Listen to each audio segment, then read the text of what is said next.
Abrimos ya tertulia en plató hoy con Jesús Bardají y con David Vigario. Bienvenidos los dos. Buenas tardes, ¿qué tal? Muy buenas tardes. Vaya semana nos está dando el mundo, ¿eh? Bueno, yo creo que el periodismo, y más en los tiempos que corren, se reivindica, ¿no? Y el periodismo además de papel, cosa que ya sabéis que desgraciadamente, al menos para los que nos gusta mucho levantarnos, bueno, no se puede leer hasta por la noche en Orbit, pero creo que un modelo de periodismo de exclusivas, de diferenciarse de las informaciones habituales, creo que sigue siendo muy necesario. Lo hablábamos antes, modelo además de pago, que tenemos que sobrevivir y que marca la agenda política de nuestro país, ¿no? Por lo tanto, muchas felicidades a los compañeros, claro que voy a decir yo. Enseguida vamos a hablar sobre eso. Vamos a empezar hablando de ese nuevo giro en la causa del caso de David Sánchez. La Fiscalía acaba de pedir que se archive el caso porque solo ve conjeturas e hipótesis. Este es el documento al que ha tenido acceso Canal Extremadura. La fiscal cuestiona la existencia de indicios racionales de criminalidad. Se asegura que no hay pruebas que sustenten la acusación penal al hermano del presidente y a los otros 10 encausados, entre ellos el secretario general del Partido Socialista, Miguel Ángel Gallardo. Por tanto, la Fiscalía solicita la estimación del recurso de apelación y el sobreseimiento de las actuaciones. Argumenta que continuar el proceso sin su fundamento sólido expondría a los investigados a una pena de banquillo innecesaria y gravosa, dice ese escrito. Un escrito que contrasta con la petición de las acusaciones populares, que pide la apertura de juicio oral y penas de 3 años de cárcel para David Sánchez y Miguel Ángel Gallardo por tráfico de influencia y prevaricación por la contratación del hermano de Sánchez en la Diputación de Badajoz.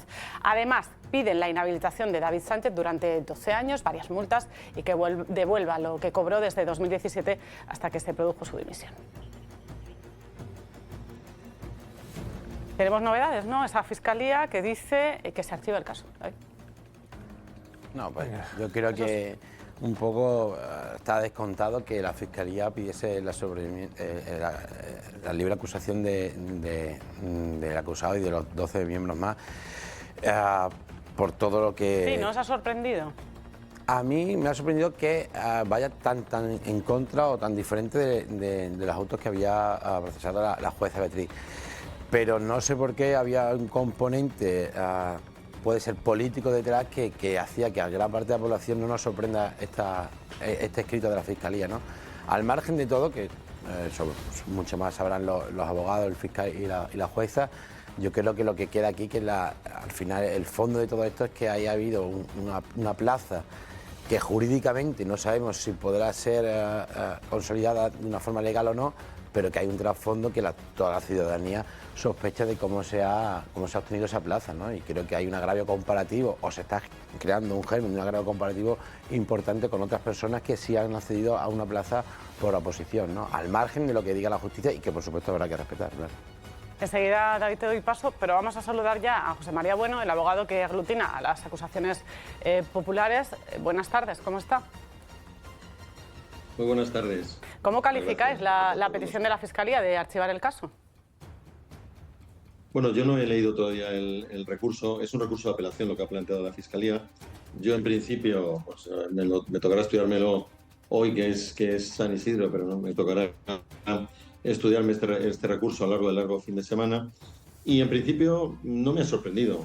Oía un contertulio que decía que, bueno, que le podía haber sorprendido. A mí no me ha sorprendido en absoluto. Tengas en cuenta que yo he estado presente en prácticamente todas las sesiones de la instrucción y, lógicamente, me sentaba al lado de la señora fiscal. Y, por tanto, bueno, esto te permite ir hablando con ella poco a poco y te permite ir viendo un poco cuál era su opinión. No me ha sorprendido. Me ha decepcionado, esto sí, claro. Es indudable que me ha decepcionado esa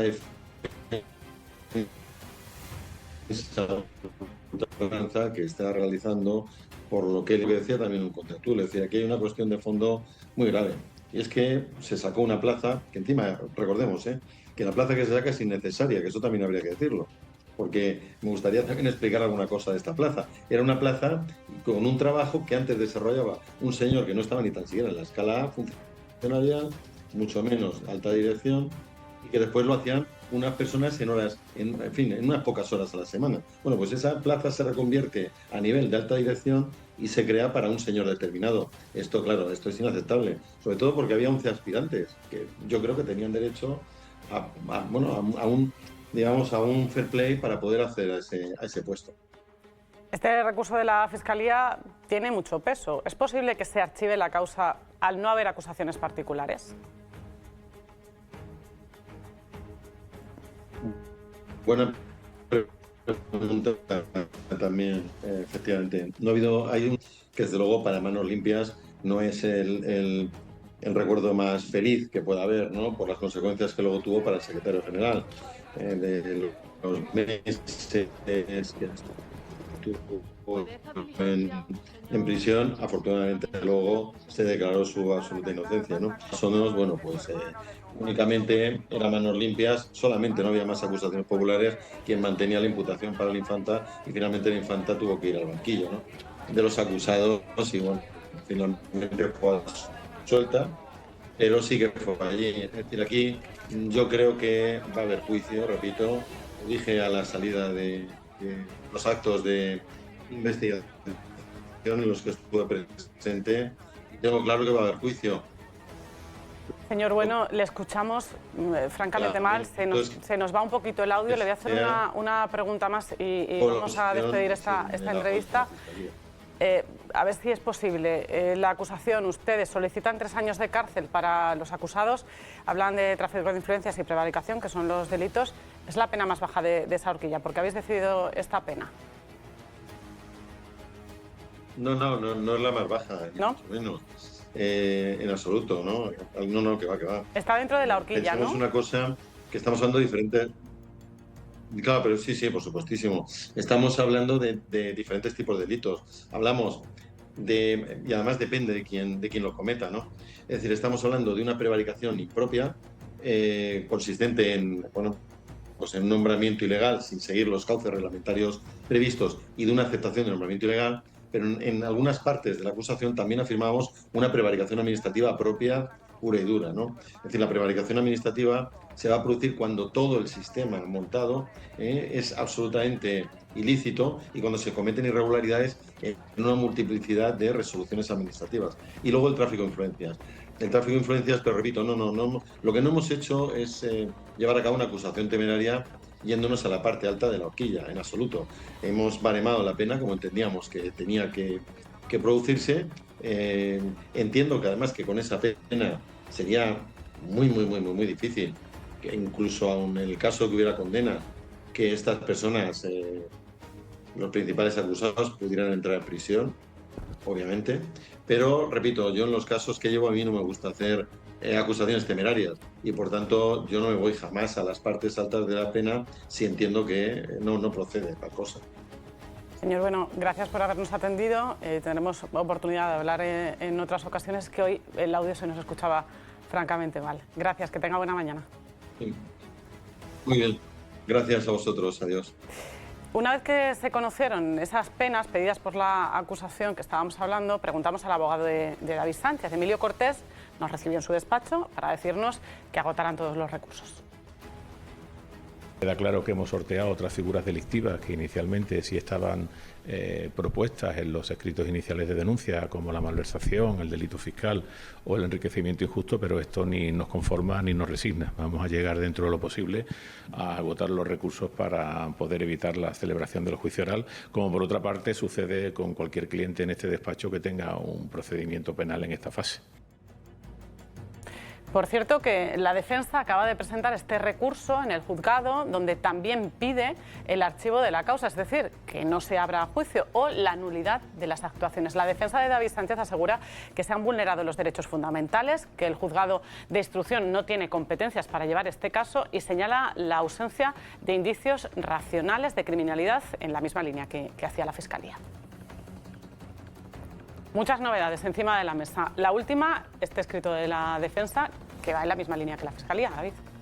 Normal, defiende los intereses del principal encausado y creo que lucha hasta la extenuación, y lo va a seguir haciendo seguramente ante la audiencia provincial, que me da la impresión que va a tener la última palabra de todo esto. Hay que recordar, yo no soy un experto jurídico, pero estamos en el periodo de instrucción, porque aquí parece que estamos ya juzgando y condenando o no condenando en principio, presunción de inocencia hasta el final. Y que se abra juicio oral, que es muy importante, tampoco significa una condena ya previa a las personas que se vayan a sentar en el banquillo. Más, ¿no? Efectivamente. Entonces, ¿por qué digo esto? Claro, todo se nos ha venido a la cabeza esta mañana, cuando nos hemos enterado de la noticia, cuando hemos tenido la oportunidad, yo sí he tenido la oportunidad de leerme los 125 folios de la Fiscalía. 125 folios. 125 folios de la Fiscalía, que los he terminado hace poco, porque además tenía que escribirlos y sacar las conclusiones.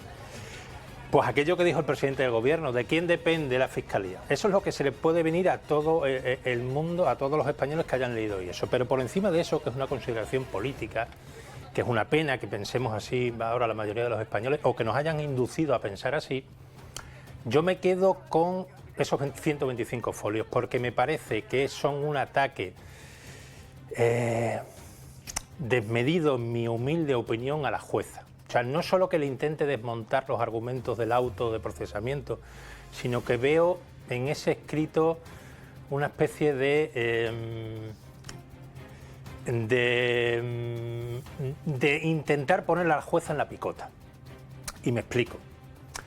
Evidentemente la Fiscalía, que ya hemos visto, porque yo he seguido el caso allí en Badajoz y me he leído todos los autos y absolutamente todo, llevamos más de un año con este tema de la instrucción, la Fiscalía considera que no hay pruebas suficientes, que puede ser su opinión, pero el lenguaje que utiliza y las expresiones que tiene y los razonamientos que expone son literalmente los de las defensas, absolutamente literal, y pongo solo un ejemplo y hay muchos.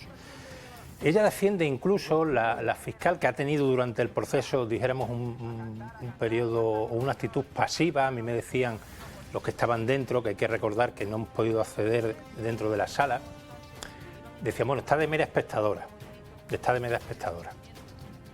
Entonces la Fiscalía, por poner un ejemplo, asume que ese pasaje famoso de no sé qué es la Oficina de Artes Escénicas, no sé para lo que sirve, no sé dónde ubicarla, la Fiscalía lo defiende. Defiende esa declaración. Incluso utiliza un término que es el paraguas, porque en la segunda declaración de David Sánchez vino a explicar a la jueza. Bueno, yo dije aquello en enero, le expliqué eso, porque no se trata de un sitio físico, sino es un paraguas cultural donde nos movemos y donde yo ejerzo la dirección, pero no tiene un lugar físico. Pues eso lo asume y utiliza literalmente el término paraguas la fiscal. Lo pongo a modo de ejemplo o de anécdota, y eso sí me parece realmente sorprendente. Dentro, insisto, faltaría más de que cada cual aquí juegue su papel y que cada uno se pueda pronunciar como quiera, porque es su legítimo derecho. Pero me parece que las expresiones, además, contra la jueza, diciéndole más o menos que se ha inventado la causa, hablando en Román Paladino, me parece desorbitado, me parece fuera de lugar. Vamos a ver en lo que acaba. Bueno, ya nos hablaba de esa actuación de la fiscal, el señor Bueno, de la acusación, que había tenido oportunidad de estar con ella y que no le sorprendía, como decías, Jesús, sí, que no le sorprendía para nada que la Fiscalía pidiera la archivo. Sí, por desgracia, un poco en la línea de lo que dice David, no nos sorprende, por desgracia, que en la Fiscalía, cuando hay un tema político, y más en este caso, pues que pida la libre absolución, ¿no? Yo no me ha sorprendido. También me sorprendería mucho que la jueza, que Beatriz, cerrase el caso y no lo elevase a la audiencia provincial. Creo que no va a ser así, en mi opinión. Yo creo que sí va a seguir adelante. Que se va a ver el juicio oral. Se va a ver el juicio oral y ahí ya la audiencia, pues ya veremos, ¿no? Ya ahí será pues otro cantar, pero yo creo que sí va a seguir adelante. Pero yo vuelvo a insistir, yo creo que lo que le queda al ciudadano normal de a pie es que una persona de Madrid que viene a Badajoz, que no sabe ni dónde está su puesto de trabajo, que no conoce a nadie, que prácticamente no ha ido ningún día allí, legalmente, jurídicamente, igual consigue ganar y demostrar que sí, que bueno, que había un puesto, que hubo un pliego, un concurso y que consiguió su plaza. Vale, de acuerdo, va a ser muy difícil esa lucha. Pero la realidad es que la sensación que nos queda a todos es que ha sido un puesto que ha sido a dedo. Que ocurrirá en muchas diputaciones, que no ocurrirá, que ocurrirá con un color, que ocurrirá con otro color, de acuerdo, pero lo que hemos vivido aquí, lo que nos ha tocado a nosotros, y en este caso que ha salido a la luz, es eso. Entonces yo creo que hay como dos vías. Una vía, la judicial, y por supuesto que si sale absuelto, pues no se habrá podido demostrar, o será así, pero el pozo que nos queda al ciudadano es que, joder, macho, ha saltado a la luz esto. Y no sé si pasará más veces o no pasará más veces. Y al funcionario, vuelvo a decir lo mismo, que sí, se le ha currado, ha estado sacrificado, ha estado estudiando para sacar esa plaza, que es un dinero muy importante, que muy poca gente puede acceder a esa cantidad de dinero, pues se queda un poco diciendo, oye, ¿qué pasa aquí? Entonces yo creo que hay ese doble debate y, por supuesto, siempre respetando la decisión judicial. A mí es que la justicia popular no me gusta, te entiendo, pero no me gusta. O sea, yo voy a los hechos y a las pruebas. Y no quiero que una persona sea condenada, o en este caso estamos hablando de hasta 11 personas, por lo que quede de un corte en televisión o por lo que se diga en la calle o por el puesto o por los lazos sanguíneos que tenga. A mí eso no me gusta ni en un lado ni en otro lado, ¿vale?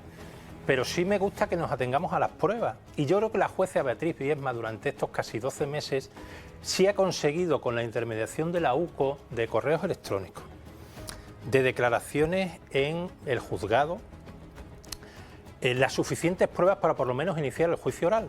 Que eso no significa, insisto, que luego vayan a ser condenados, porque ahí empieza una nueva etapa de defensa y de conseguir nuevas pruebas. Pero creo que con el auto de procesamiento del 23 de abril, creo que es, si la memoria no me falla, o sea, de hace una semana, creo que está lo suficientemente fundamentado para que se abra juicio oral. Es mi opinión por lo que he seguido del caso. Yo te entiendo a ti y entiendo lo que se dice en la calle, pero por eso no podemos hacer una justicia popular o una justicia de, bueno, pues como es el hermano de quien ha entrado. Eso hay que demostrarlo y hay que probarlo. Pero es que efectivamente te doy la razón, que creo que durante estos meses se han conseguido las suficientes pruebas, las suficientes contradicciones, los suficientes testimonios, porque hay que recordar, entre los muchos que hay, que el día que se publican las bases y se las mandan entre los directores de conservatorios, el correo se titula Hermanísimo. Antes de que se abra el plazo para presentarse las candidaturas, o sea, nadie se supone que se sabía quién se iba a presentar. Y ese mismo día, que es en mayo, que todavía, insisto, no se había, ese día se publicaban las bases del concurso, ya entre ellos se decían que la plaza iba a ser para el Hermanísimo. Sí, sí. Eso se puede investigar más. Digo, una de las, para mí, muchísimas razones que hay para abrir juicio oral. Hacer hoy, como ha hecho la fiscal, en 125 folios, una destrucción absoluta de la investigación, me parece que es traspasar jurídicamente un límite, pero, insisto, está en su derecho. Hablo más de las formas de la fiscal hoy en ese escrito que del fondo, que por supuesto tiene todo el derecho a oponerse, a recurrir y a intentar... Hablábamos del ámbito político, hablabais de la Fiscalía, obviamente es un caso que trasciende a la política y los grupos parlamentarios pues, han valorado esos últimos escritos, el caso del hermano del presidente del Gobierno. Respetamos mucho el escrito de la Fiscalía, pero todos hemos podido comprobar por el desarrollo de la instrucción de este caso que hay motivos más que suficientes para abrir un juicio oral y por eso se ha pedido en este escrito de acusación pues las penas que ustedes conocen, tanto para el presidente de la Diputación como para el hermano de Pedro Sánchez. Es buena noticia, porque es por ahí por donde debe ser. Yo creo que la coherencia se impone y la Fiscalía está estableciendo la coherencia, ¿no? Para nosotros es una gran noticia. La Fiscalía, evidentemente, ya saben ustedes de quién depende siempre, es una frase bastante manida, pero que no es mía, y en cualquier caso lo que nosotros pedimos es la dimisión inmediata del presidente de la Diputación de Badajoz. Los casos de enchufismo, por desgracia, en Extremadura son muy comunes. ¿Todos los casos de enchufismo tienen traducción penal o tienen una traducción de una anulación de un proceso irregular? ¿Por qué tiene esto una traducción penal? ¿Porque estamos sobreactuando? ¿Porque estamos generando un caso mediático por la persona concreta que es beneficiaria de esa plaza? Entonces, ahí tenemos los matices. Es lo que opinan los grupos políticos aquí en Extremadura. Vamos a cambiar ya de asunto, nos vamos quedando poco a poco sin tiempo porque tenemos nueva entrega de los mensajes entre Pedro Sánchez y José Luis Ábalos. Hoy salen a la luz los WhatsApp entre Ábalos y la que fuera ministra de Economía, Nadia Calviño, por el rescate de Air Europa.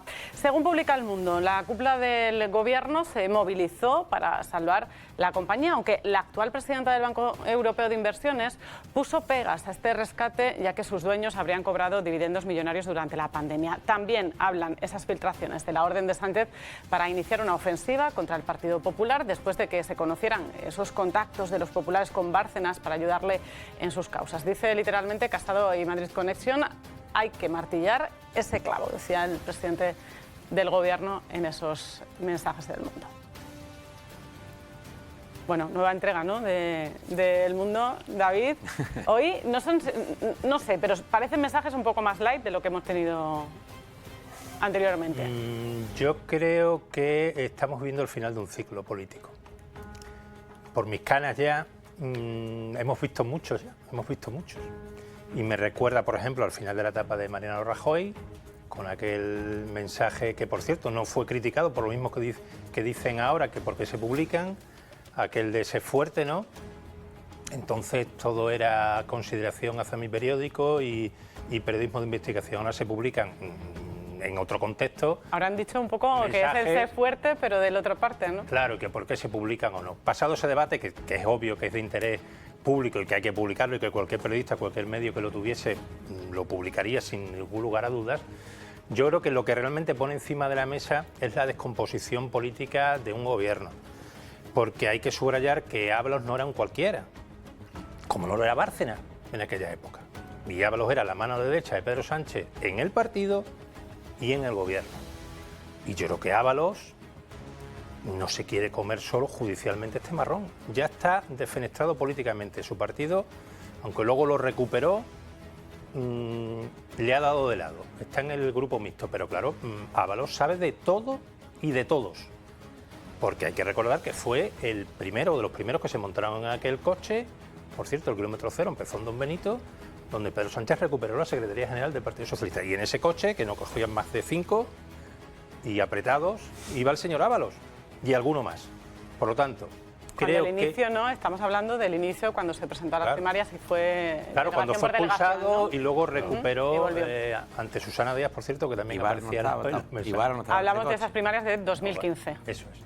Por lo tanto, creo que es una información que el señor Ábalos se ha guardado, como suele ocurrir en este tipo de escenarios, que sea él el que lo haya filtrado o no. Bueno, ya ha dicho que ha dado su consentimiento, ni lo sé ni me interesa, las fuentes de los periodistas hay que respetarlas, pero es evidente que el señor Ábalos me da la impresión de que no quiere morir políticamente o judicialmente solo y que va a intentar, y que es un aviso a navegantes. En este caso, ¿cuál es la noticia? No es que se rescate esa línea que a lo mejor era necesaria, sino la participación directa y empleándose a fondo de la mujer del presidente del gobierno. Dentro del rescate de la mujer del presidente del gobierno. ¿Qué hace una mujer del presidente del gobierno metido en estos fregados? O sea, en una claro, en mi opinión, conflicto de intereses.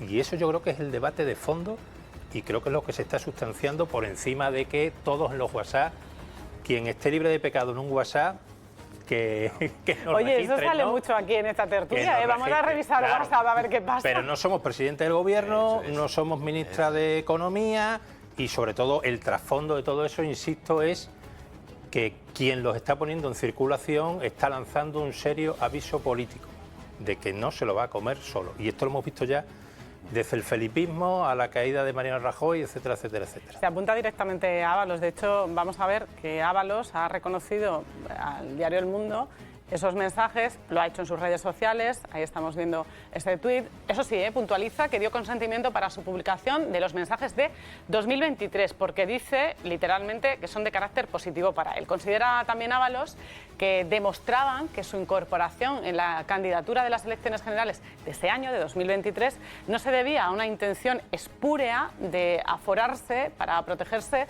sino a un reencuentro en el contexto de una nueva etapa del PSOE. Eso dice el exministro de Transportes. Y concluye diciendo que no quiere decir que él sea el autor de la filtración.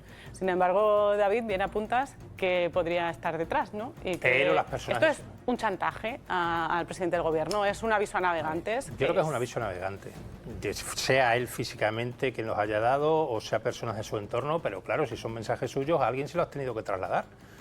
Y ahí hay otro empresario que está imputado, que ya ha realizado varias entrevistas, que ya ha declarado en sede judicial, quien también está muy implicado en este tema, que dijéramos sería el conseguidor Koldo.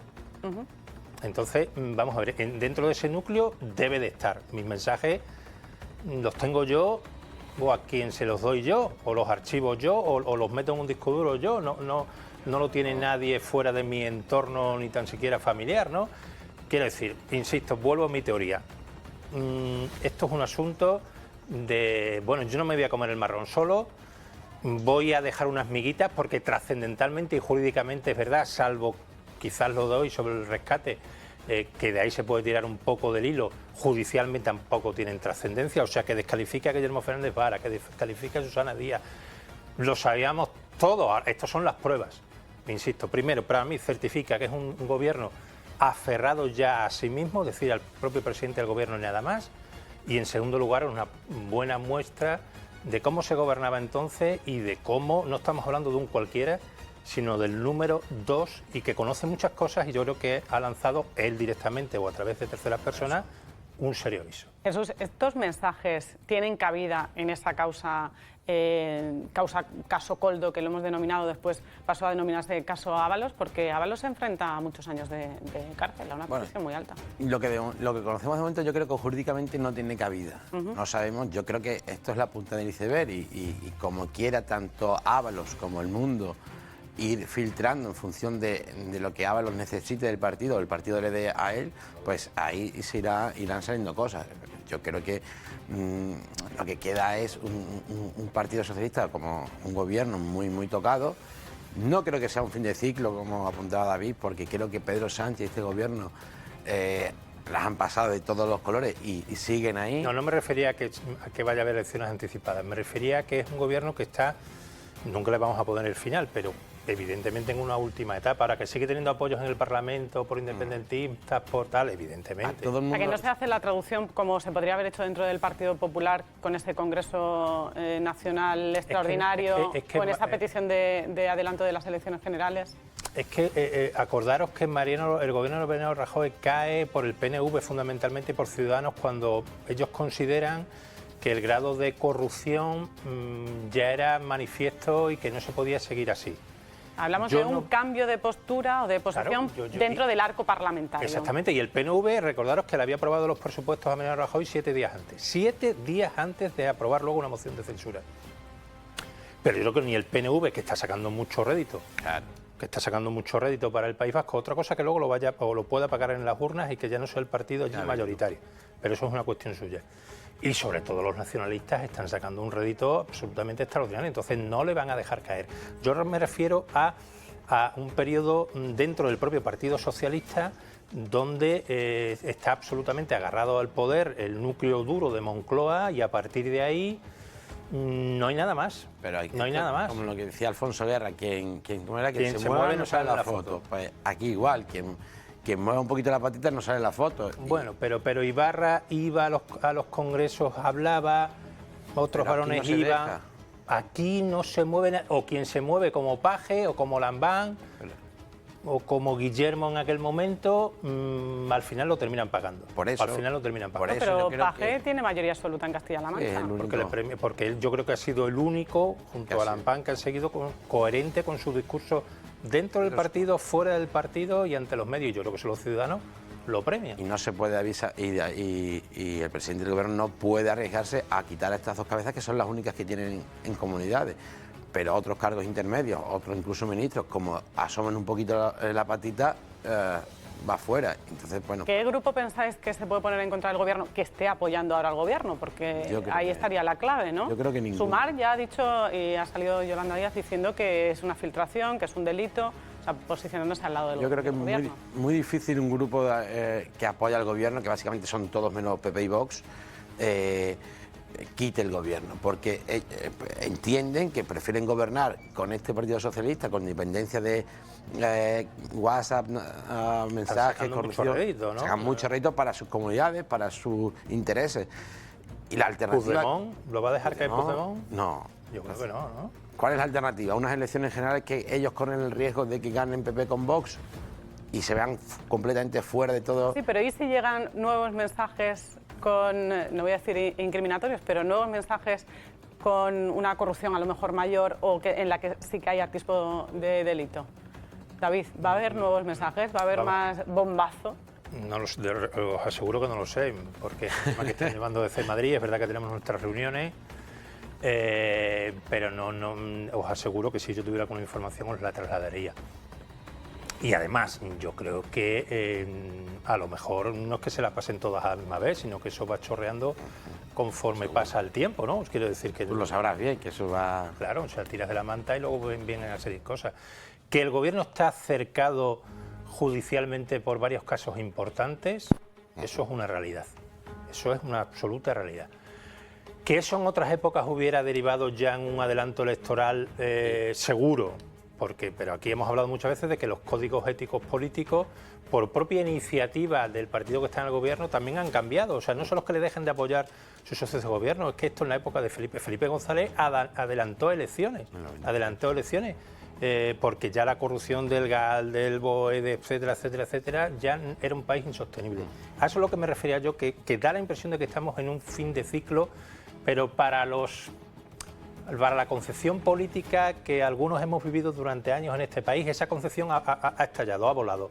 Por algo dice David lo del fin de ciclo, yo me voy a quedar con eso, porque por alguna razón viene eso. Nos vamos a quedar con ello y vamos a seguir leyendo su periódico. Nos vamos hasta el castillo de las Erguijuelas en Cáceres, donde se está celebrando el segundo Foro Internacional sobre Movilidad Eléctrica e Hidrógeno.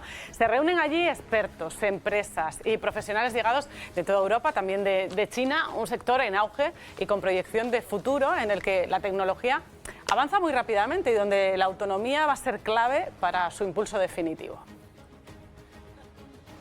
Nos vamos hasta ese encuentro en Cáceres sobre el vehículo eléctrico, coches que podrían fabricarse aquí en la región. Allí Dani Torés le acompaña un fabricante chino que ya estudia instalarse aquí en Extremadura.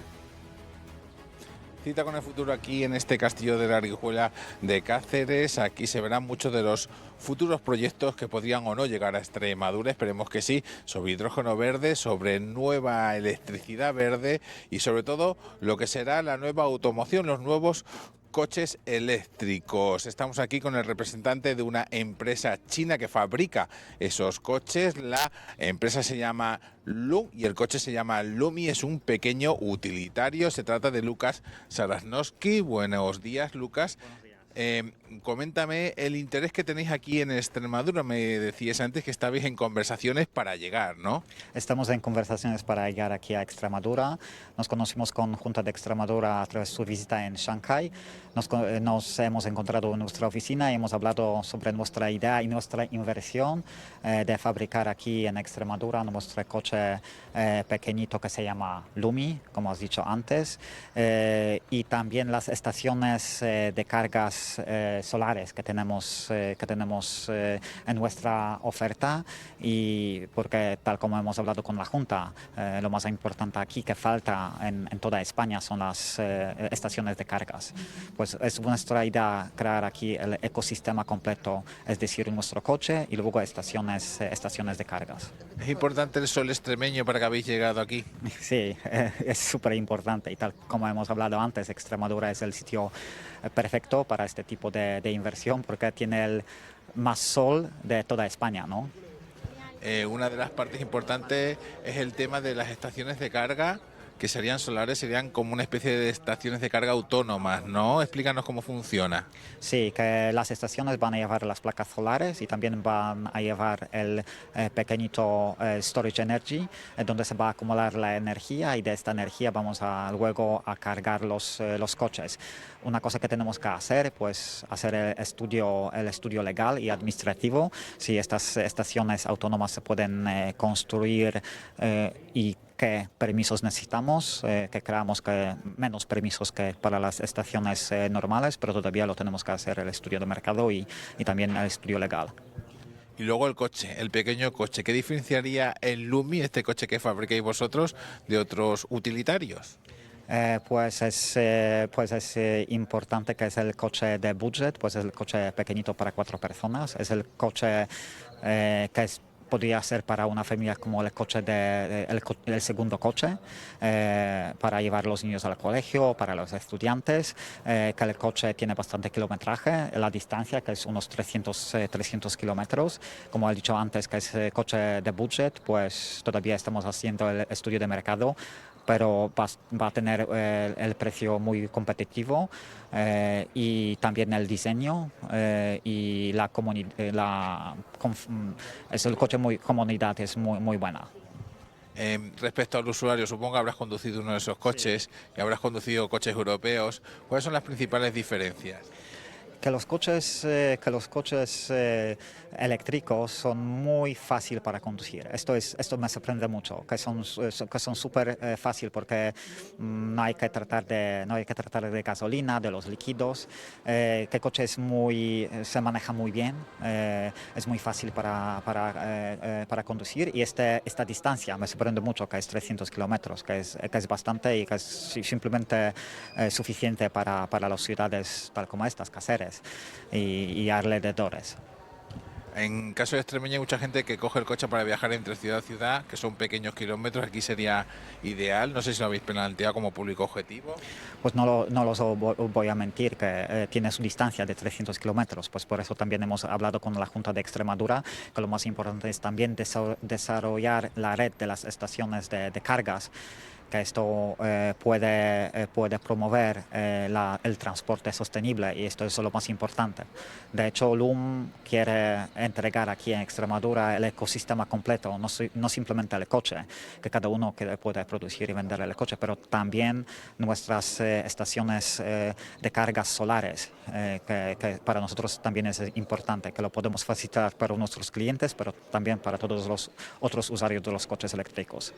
Y ya no sé si me puedes responder a esto, pero no sé si tenéis un plazo, un X años en los que podríamos verlo. Queremos llevar nuestro coche de prueba aquí a Extremadura, y lo estamos planificando para estas vacaciones, pues agosto o septiembre, para también enseñar aquí en Extremadura y también para enseñar a los consumidores que pueden probar el coche. Pues muchas gracias, esperando que venga ese coche y más inversiones de un futuro que de momento está por ver, aunque cada vez más cerca. Gracias, Dani, desde Cáceres, en ese segundo foro que se está haciendo en Cáceres. Hablaban de 300 kilómetros de autonomía de un coche, y eso ya es autonomía, esa es la clave para el futuro del coche eléctrico, ¿no? Que tenga una autonomía considerable. Esa es una de las claves, y la otra clave es que haya puntos de recarga cercanos, más en Extremadura, que hay muchas zonas rurales que no tienen puntos de recarga, que yo creo que esos son los dos puntos, ¿no? Uno por el fabricante y otro por los estados, para que puedan... De momento habla de agosto, entonces yo hablaba de futuro, esto ya es presente, ¿no, David? Está claro que el coche eléctrico ha venido, yo creo que para quedarse. Otra cosa es el tiempo que dé de adaptación, y en estos momentos quizás no se han cumplido las expectativas que nos habían hecho ver hace algunos años de que esto iba a ser ya inmediato, efectivamente por esas dificultades que habéis dicho. Pero a mí creo que es una gran noticia que Extremadura se posicione. O sea, estamos viendo que el mundo cambia, que las relaciones comerciales cambian, y que Extremadura esté ahí, ofrezca sitio, tengamos luz, tengamos suelo y la posibilidad de ofrecernos a que vengan inversores, me parece una grandísima noticia. Siempre hablamos de cambio de modelo productivo en Extremadura, pues bueno, yo creo que esta es una de las grandes vías para ello. Puede ser absolutamente claves en eso. Gracias por haber estado esta mañana con nosotros. Hasta el próximo día. Muy bien.